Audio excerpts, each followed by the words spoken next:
Now, how can you leave the Apple Watch screen on? Let me show you how it works. Let's get started. If it's your first time here, subscribe, and that way you're not gonna miss anything important.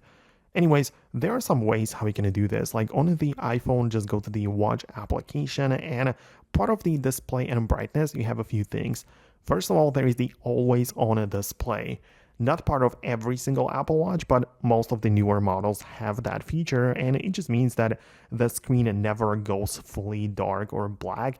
It will always show you the time or some basic information like some notifications, or it depends on how you set it up. As you can see, plenty of different ways to choose here. But it's a different thing from the wake duration, because part of the display and brightness, at the bottom we have the wake duration. Two options to pick from, either 15 seconds or 70 seconds.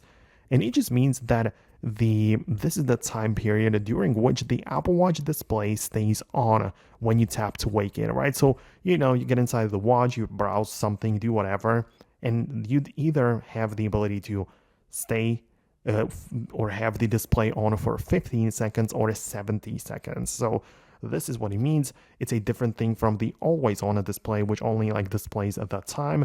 But yeah, these are the two options you have. Let me know in the comments below if you managed to utilize it or set it up the way that you wanted. Thanks a lot for watching, and most definitely stay tuned for upcoming tutorials, which I believe are going to be helpful for you as well. So thanks a lot. Hit the thumbs up if you liked the video, and I'll see you later.